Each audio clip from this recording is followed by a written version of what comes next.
so I can know how to allot the seats. And with that, we'll welcome in Coach Musselman. Scotty, get started, please. Hey, Coach, you subbed in Devo with about 7 minutes last night after Jalen, I think, picked up his fourth foul. And you guys went on a run. What kind of gave you the confidence to throw Devo in there at a pretty big point in the game? Yeah, I think, Scotty, he's just done a really good job in practice. He continues to get better every day. I think that, it's a really important thing for younger players is just to understand, regardless of the minutes, is that you get better on a daily basis. And,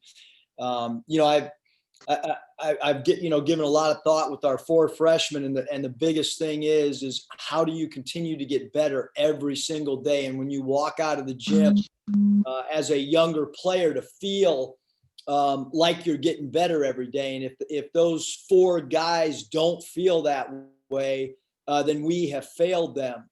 And sometimes it might equate to minutes, and sometimes it might not equate to minutes. But Devo is an excellent defender. He's an excellent loose ball getter. And because of his ability to get to loose balls, his ability to rebound for his position, he's a very good pick and roll defender. Because he seems to figure out how not to get screened. I think that he's earned the right, Scotty, for us to feel, really comfortable putting him in the game. Curtis. Hey, Coach, on paper, Missouri looks like essentially the same team from last year, just a year older, but they're off to a really good start. What have you seen out of those guys, maybe a little bit different, that's led to that success this year? Well, I think one, Curtis, you're talking about, everybody is a year older for sure. And then they had two players that were hurt most of the year, and 21 Tillman at the center spot, and then 13 Mark Smith at the small forward / off guard spot. So two really important pieces for Coach Martin. And they always play hard because that's what Coach Martin's teams do. They always make it really difficult offensively because they're a very good defensive team. Right now, they're from an offensive standpoint, they're scoring the ball at a higher rate in transition offense. They're a high volume free throw attempt team. They're an excellent offensive rebounding team. And so I think you put all that together along with the experience, because they, we're polar opposites. Missouri is returning 85% of their scoring from last year or whatever it is. We're returning, 5% of our offense from last year. So two completely different teams. Bob. Hey, Eric, how you doing? Good, Bob. How are you? Hey, I wanted to ask you a little bit more about Bob, Moses. you still own part of the Packers? We still have not gotten any Packers package. I am a shareholder, as in one share. I'm sorry I haven't been able to get that for you. I'm gonna get it. I'm gonna get it next week. If you want to go online and buy stuff, you can do that. I got a care package coming. Okay, good deal. Moses, he's scored double figures every game. I mean, he obviously, he was an elite recruit, but has he surprised you? And just what have you thought about his consistency, whether it's, scoring, rebound, and whatever he's doing out there? No, I think Moses has done a great job for us on both sides of the ball. He was really aggressive at Auburn to start the game. We loved how he came out, from a scoring standpoint early in that game. We obviously asked him to do a lot of different things. He's got to play the 2 for us some nights. He's got to play the 3 for us on most nights. When we play small ball, he moves to the 4 spot. So, he's done a great job, Bob, scoring the ball. He's done a great job rebounding the basketball.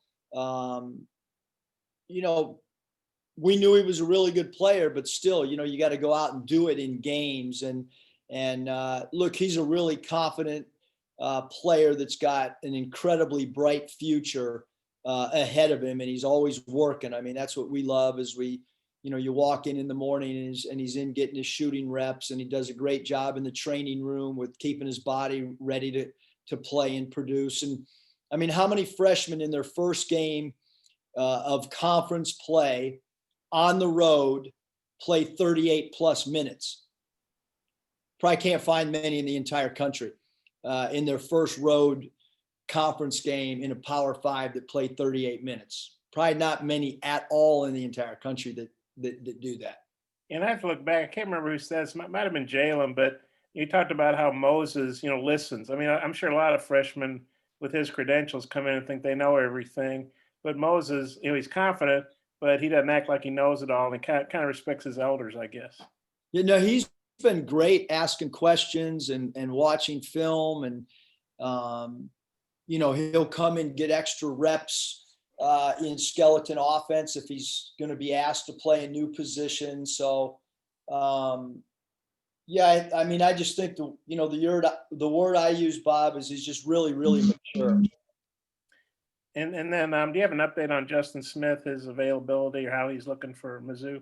No, I mean, he's sore. He's there's nothing that's long term, meaning there's nothing to my knowledge as of today that's broken or anything like that. But he's really swollen and really sore, and I'm probably not worth speculating one way or the other. Because we're under 24 hours from when the injury, but it's a deep bone bruise. So it'd be accurate to say he's questionable. Would that be accurate? That's accurate. Yep. And if he can't play, how does that impact you guys? Should we get Coach Martin on the call and we'll just tell him our game plan? No, he's a great player for us, as we all know. Because he's a great defender and a great rebounder, and has had some big scoring nights. I thought in transition last night, Justin was great, but he only played 11 minutes last night, and we kind of had rotations that we hadn't used before and had players in different positions than they have all year. And, it's next man up, whether it's a coach out, whether it's a player out. I'm not really sure what we would do, who would start. But when we hit the practice floor here in a few minutes and 20 minutes and 24 seconds, we'll put some different guys out there and continue to evaluate what the best matchups for us would be as well. I had a couple more, but I'll turn back to Mike. Hutch. Yeah, Coach, if Justin isn't able to go, do you feel more confident this year that y'all can sustain an injury like that, more so than like what we saw last year when Isaiah went down? Well, Hutch, we really couldn't sustain anything when we had an injury last year. It was kind of like, all right, let's just go play and see what happens. Our guys played so hard, and we lost so many close games, but when you're undermanned, you're undermanned.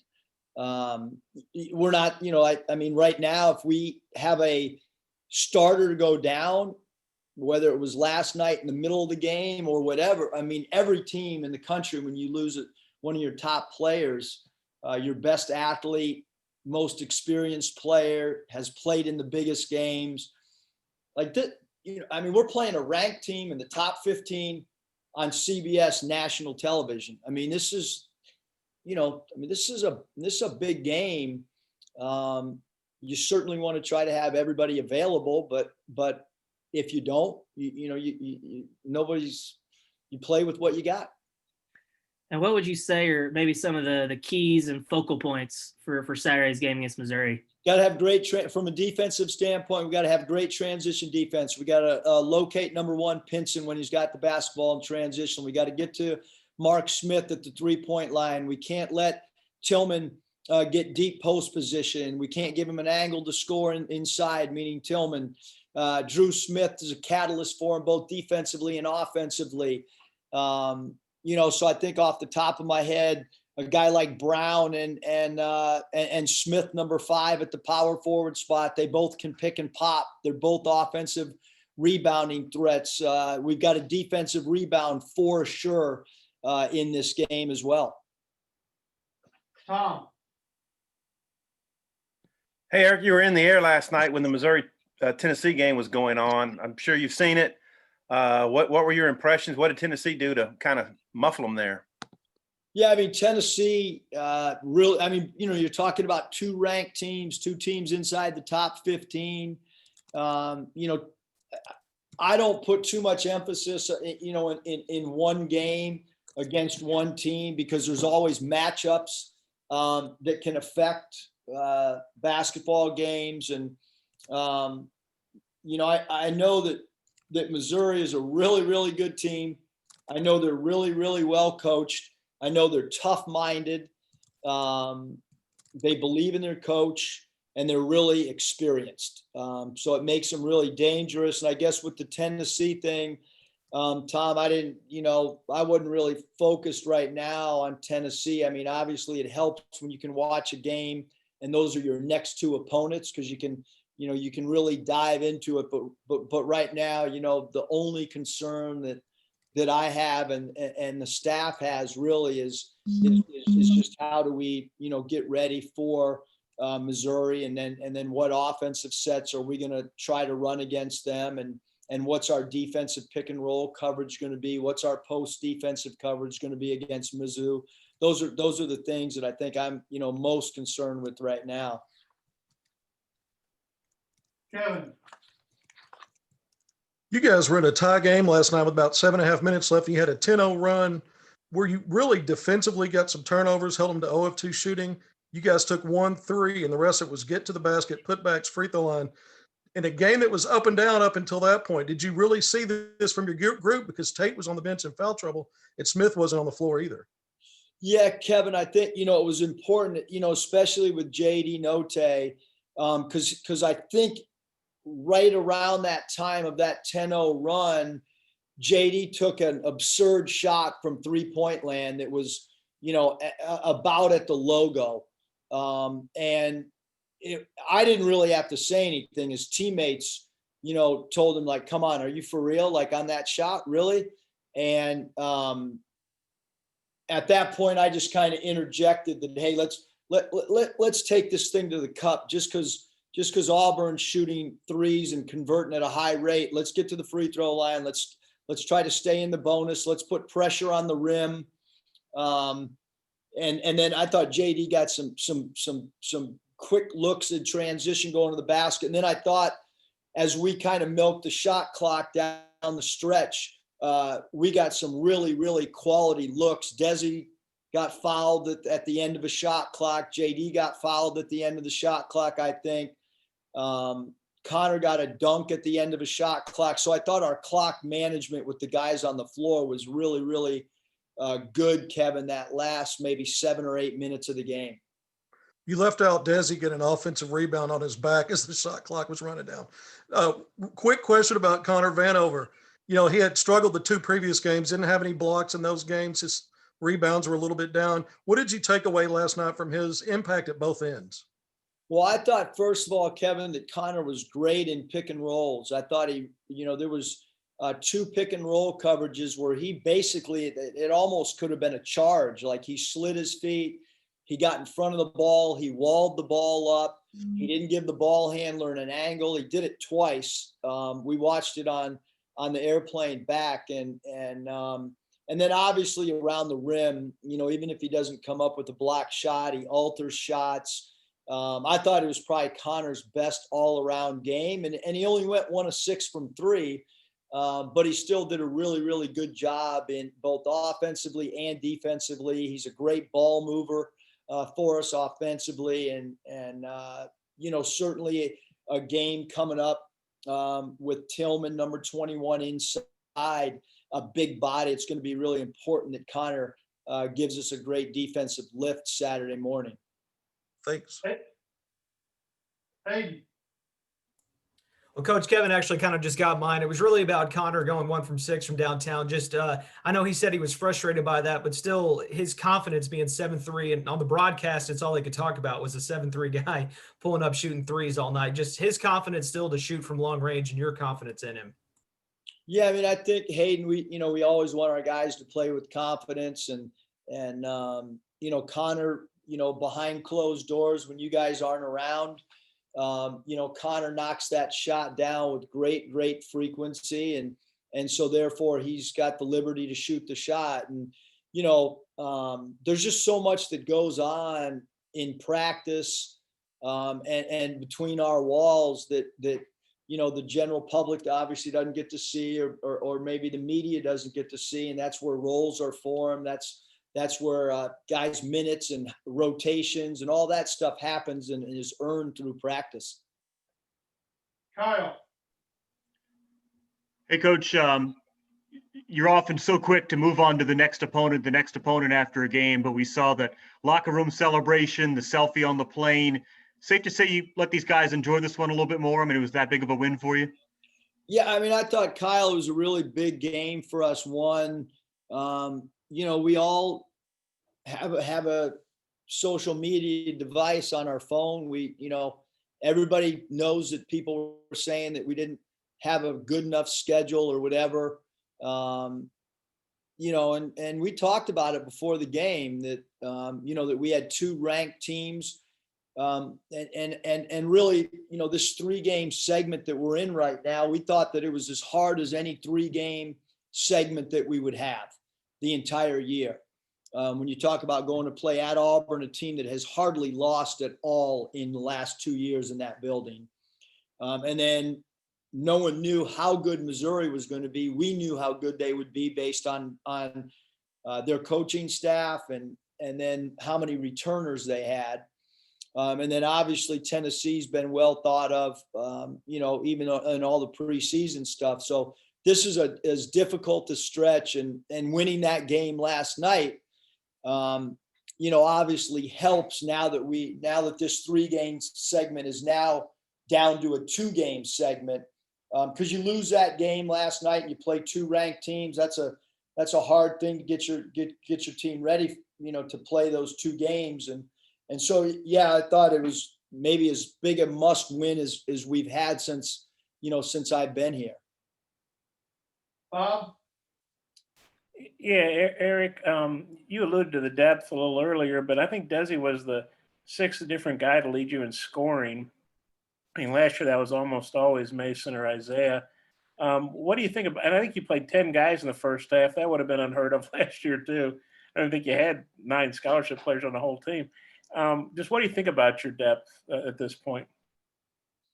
Yeah, I mean, I think the depth has helped us. I think that's why we're 9-0 right now is the depth and the chemistry. Obviously when you have a deep team, chemistry, locker room stuff is really, really important. But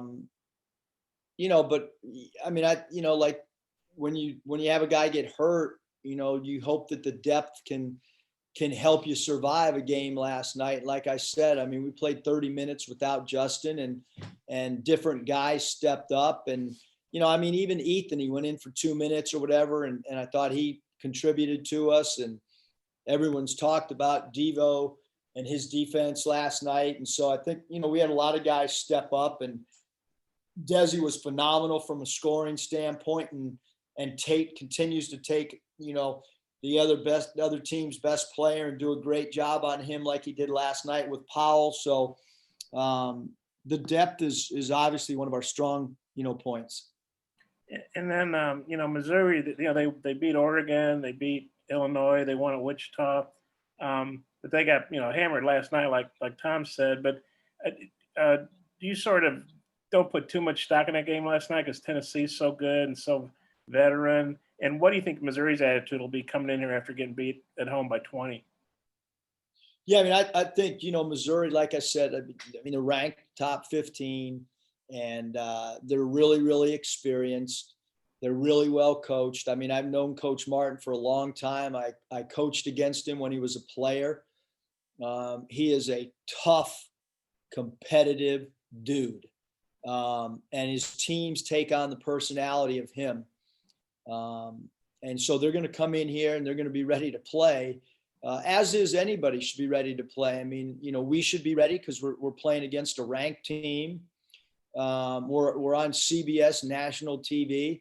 I think both teams will be ready to play. That doesn't mean you're going to play good or shots are going to fall, but I think from a mental standpoint, Missouri will be ready, and so will Arkansas. And you've alluded to CBS. I remember Mike had this in the release, but I can't remember. I think it's been several years since Arkansas played on CBS. I know, technically you can get all these games around the country, but to have sort of the CBS spotlight, that's still, different than the SEC network. All due respect to them. I mean, how big is it for you guys to be on CBS for, I think it's the first time in 5 or 6 years for Arkansas.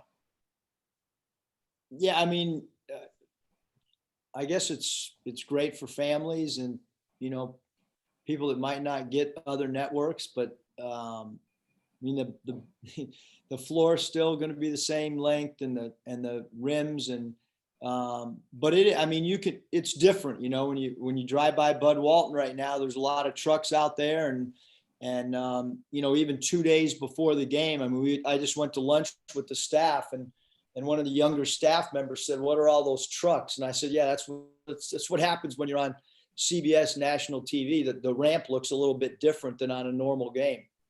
I just got one more. I read this on Twitter, so I know it has to be true that 9-0 is the best start for Arkansas since 93-94. Obviously the national championship year. What do you think when you hear that? I'm dead silent. That's impossible.